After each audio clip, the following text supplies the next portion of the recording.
Anthony Joshua versus Andy Ruiz, how to win. They fight tonight for the heavyweight championship of the world in New York, Madison Square Garden, America.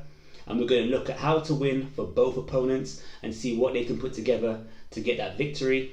Anthony Joshua, for a tall guy, what I feel he needs to do is really use that jab. I've looked at a couple of his last fights, and I don't feel he uses his jab enough. I think he sort of wants to just kind of get stuck in and fight rather than be a taller opponent, step back, look at his opponent, and use a double jab or a single jab and move around the ring while jabbing. I think this will negate Andy Ruiz's speed, but also it will make Andy Ruiz overthink and not be sure how to come in or how to attack. And I believe if you keep jabbing, double jabbing, that's going to slow things down, and you're going to see gaps where you can throw maybe a straight right hand or a right uppercut behind it over time. So I think that's definitely the key, or that's definitely a strong key for AJ, is a jab. If you look at Lennox Lewis and Larry Holmes, when they start a fight in the first round, they're establishing the jab, both of those guys. So I think maybe take a key from those two guys. I hope McCracken, AJ's trainer, has seen that and has been working on that and is going to implement that, because we want to see AJ as a champion being an improving champion while he's making his defenses. So that's the first thing. The second thing is not to get involved in a fight too early. You're fighting a shorter, smaller guy who's going to come under your eye vision with all different types of punches. You want to just make sure you're boxing, throwing straight shots, and just keeping it simple. In the clinch, if there's times when he gets really close to you, you want to hold him, clinch, and just put your forearms on his shoulder blades and just wear him out. That will dissipate your opponent over time, especially later in the fight. So as a taller, bigger guy, your man strength, you want to use that. Don't overuse it, because obviously holding, referees can look at that and sometimes dock points. But there are going to come times when you're going to get close, and I think in the early stage of the fight, you want to be using your man strength and just boring down. Your right hand, a well-timed right hand. Once you've established your jab over the first half of the fight, you want to be using that right hand. It's one of your best punches. You like it a lot, so throw that right hand. And one of AJ's strengths is he's really a composed fighter. Like, he's not the perfect fighter, but if you look at his character while he's fighting, he never looks discouraged. Even when he's getting caught with shots, he doesn't look like he's someone who's going to crumble. So I think that his composure is a strength, and I think you need to keep that composure and block out the fact that 2 weeks ago Wilder had a stunning victory, that Fury's back on the scene and there's big fights coming. Forget that. Just block the crowd out and just get the victory.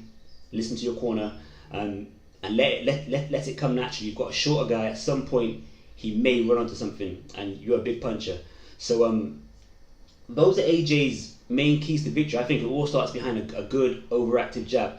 One last thing I noticed in the Povetkin fight, and I was impressed actually. AJ started to throw a jab to the pit of his opponent's stomach, because he's just hands low, jab to the stomach. That started at around round 4 in the Povetkin fight, and over time that took the wind out of Povetkin's sail, and I think it helped him start to throw a straight right hand after. So that worked for you. Ruiz is a bit faster with his hands, but if you can time that, use that as well. It's a shot that Andre Ward used a lot. It worked well for him. If you watch his second fight against Kovalev, straight jabs to the body and straight right hands to the body, that helped him. And Floyd Mayweather used that in a lot of his defenses. So that body shot. Over time, in the second half of the fight, your opponent will be slowing down after you've been killing with your jab. You can then bring your hooks and your uppercuts in. But in the early part of the fight, if you're fighting someone who's got crazy hand speed and they're shorter than you, you don't want to be hooking with them too much, because their hook is shorter and has less distance to reach the target. So that's AJ's key to victory. Just stay composed, let it happen naturally. Be like Larry Holmes and Lennox Lewis. Overuse that jab, get that jab painting your opponent's face. On to Andrew Ruiz. Keys to victory. Well, as we can see, Ruiz has hand speed. He's very fast-handed. So you want to be intimidating your opponents with your hand speed. So once again, not for Ruiz, not to be too greedy against AJ, but literally be establishing your jab, because he has a good jab. He jabs to the face and to the chest. And with that jab, use your left hook when the time is right, because you have a very good left hook and a very good right hand as well. And Don't be throwing too many punches in the combination in your clinch combinations. Literally like 3 punches, step to the side. 3 punches, step to the side. And with your jab, be patiently walking forward and be trying to get AJ on the ropes. And once he's on the ropes, that's when you throw your combinations. Then step out, because you don't want him clinching you and wearing you down. And you've got to bear in mind from Ruiz's point of view, they should know that AJ is under pressure to look good, because right now we don't know who the best heavyweight in the world is. So win one round at a time. Just win one round at a time, and let that pressure lie on AJ that he hasn't hurt me yet, he hasn't knocked me out yet. I'm making him look silly. Head movement. I haven't seen a lot of head movement from Ruiz. I watched his fight with Parker, and I'm impressed with how he throws his punches and his combinations.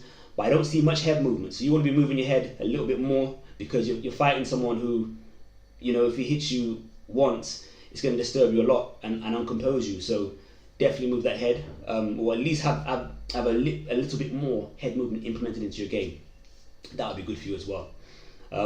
And lastly, AJ is a big guy, and a big guy is not going to want to move around consistently over a 12-round fight. So for Ruiz, be mentally prepared for the second half of the fight is when you really need to get busy. So you might want to be reserving your output in the first half of the fight, and then from round 6 onwards, you want to be looking at AJ's body language.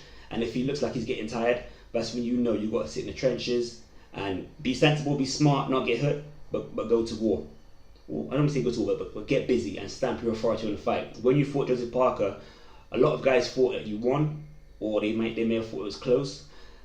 But what I saw was that you didn't stamp your authority on the fight. In the second half of this fight, stamp your authority on this fight and see if there's any chinks in AJ's armor. We saw him get tired against Klitschko, but he recovered and came back. We saw him get tired against Takam as well. So there's definitely things you can exploit on, but it's a big task. You're fighting a big guy who's very composed.